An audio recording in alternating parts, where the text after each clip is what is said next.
Trump کا Venezuela سے 30 سے 50 ملین بیرل تیل امریکہ منتقل کرنے کا اعلان۔ کہا کہ وینزویلا کی عبوری حکومت ہائی کوالٹی تیل امریکہ منتقل کرے گی، تیل مارکیٹ کی قیمت پر فروخت کیا جائے گا۔ ٹرمپ نے مزید کہا کہ تیل کی آمدن میری نگرانی میں وینزویلا اور امریکی عوام کی فلاح کے لیے استعمال ہوگی۔ انرجی سیکرٹری کرس ٹائٹ کو فوراً معاہدے پر عمل درآمد کا حکم دے دیا گیا۔ تیل کو خصوصی اسٹوریج شپ کے ذریعے امریکہ پہنچایا جائے گا۔ امریکی صدر ڈونلڈ ٹرمپ کی طرف سے وینزویلا سے $2 ارب کے خام تیل کی درآمد کے اعلان کے بعد عالمی منڈی میں قیمتیں گرنا شروع ہو گئیں۔ امریکی WTI کروڈ آئل کی قیمت $56.48 فی بیرل، جبکہ برنٹ کروڈ آئل کی قیمت $60.22 رہ گئی ہے۔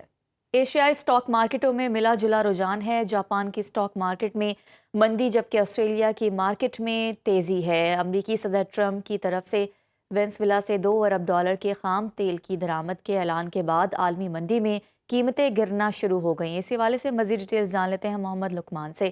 جی لقمان، بتائیے۔ تو یہ جو فیصلہ کیا گیا ہے امریکہ کی طرف سے، اور اس کا جو بنیادی وجہ یہ ہے کہ وہ جو ایک نظر تھی امریکہ کی وینزویلا کا تیل پر، وہ اب تیل آنا شروع ہو جائے گا اور $2 ارب کا تیل جو درآمد کیا جائے گا، یہ تقریباً 50 ملین بیرل ہوگا۔ اس سے کہ ایک بہت بڑا امپیکٹ جو ہے عالمی منڈی پہ آیا، اور اس کے ساتھ ہی صبح جب مارکیٹ کھلی ہے ایشین جو کروڈ مارکیٹ، تو اس میں تیل کی قیمتیں گرنا شروع ہوگی۔ امریکی WTI جو ویسٹرن ٹیکساس انٹرمیڈیٹ ہے، اس کی قیمت میں 1.1% کمی امریکن تیل میں آئی ہے، اور فی بیرل قیمت جو ہے $56.48 رہ گئی۔ برنٹ کروڈ جو کہ ویسٹ کے ہے، اس کی قیمت جو ہے وہ بھی کم ہوئی ہے، 0.8% کمی آئی ہے، ایک بیرل $60.22 کا ہو گیا۔ ایشیا اسٹاک مارکیٹ، لیکن اس دفعہ جو اس کا امپیکٹ جو ہے بڑا ملا جلا ہی رہا ہے۔ MSCI انڈیکس میں 0.2% کمی آئی، جاپان کا انڈیکس بھی نیچے گیا، آسٹریلین اسٹاک مارکیٹ انڈیکس اوپر گیا ہے۔ اگر آپ اس کے ساتھ سونے کی قیمتیں دیکھیں، سونے کی قیمتوں میں 0.6% کمی آئی ہے، فی اونس قیمت جو $4,469 رہ گئی ہے۔ کرپٹو کرنسی کی قیمتیں بھی کم ہوگی۔ گویا کہ ایک ملا جلا سا جو عالمی معیشت میں رجحان ہے، لیکن سب سے زیادہ جو فوکس اس وقت وہ تیل پہ ہی ہے، اور تیل کی اگر قیمتیں کم ہوتی ہیں، یقیناً اس کا عالمی منڈی میں تو تیل کی قیمت کم ہوگی، لیکن عالمی معیشت کو فائدہ ہوگا اور سب ملکوں کو اس کا فائدہ ملے گا۔ جی بہت شکریہ محمد لقمان۔ برطانیہ اور فرانس کا یوکرین میں ممکنہ امن معاہدے کی صورت میں اپنی افواج تعینات کرنے پر اتفاق۔ پیرس میں ہونے والے اجلاس کے بعد مشترکہ اعلامیہ جاری۔ معاہدے کے مطابق یوکرین کے دفاع کے لیے کثیر الملکی فورس تشکیل دی جائے گی۔ صدر زیلنسکی، فرانسیسی صدر میکرون اور برطانوی وزیر اعظم کیئر سٹارمر نے معاہدے پر دستخط کر دیے۔ کثیر الملکی فورس کا مقصد یوکرین کی سلامتی یقینی بنانا اور روس کی جانب سے کسی بھی نئے حملے کو روکنا ہے۔ برطانیہ اور فرانس کا یوکرین میں ملٹری ہب بھی قائم کرنے کا فیصلہ، جس کے تحت جنگ بندی کے بعد دفاعی ضروریات کو پورا کیا جا سکے گا۔ امریکی صدر ٹرمپ کی ٹیم کا گرین لینڈ کے حصول کے لیے مختلف آپشنز پر غور۔ ڈنمارک سے خریدنے یا آزادانہ وابستگی کے معاہدے کے تحت حاصل کرنے کا آپشن زیر غور ہے۔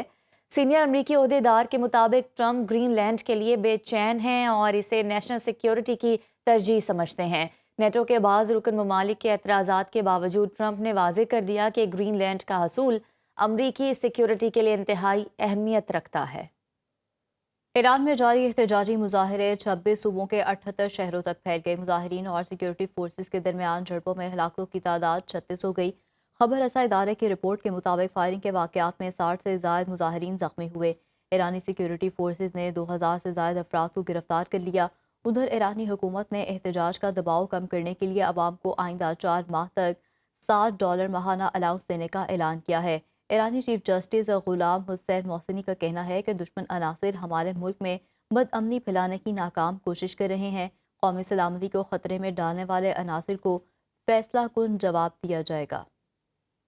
اسرائیل اور شام کا انٹیلیجنس اور سفارتی رابطوں کے لیے مشترکہ میکانزم قائم کرنے کا فیصلہ۔ امریکی وفد کی سربراہی میں اسرائیل اور شام کے اعلیٰ حکام کے درمیان پیرس میں ملاقات۔ امریکی وفد کا کہنا ہے کہ اسرائیل اور شام کے درمیان یہ پیش رفت مشرق وسطیٰ میں دیرپا امن کی جانب اہم اقدام ہے۔ اسرائیلی میڈیا رپورٹ کے مطابق مستقبل میں دونوں ممالک میں تعلقات معمول پر لانے کے لیے پہلا قدم ثابت ہو سکتا ہے۔ مذاکرات امریکی صدر کے دباؤ کے بعد ممکن ہوئے۔ ٹرمپ نے اسرائیل اور شام پر زور دیا ہے کہ سرحدوں پر سیکیورٹی صورتحال مستحکم کرنے کے لیے کسی معاہدے تک پہنچا جائے۔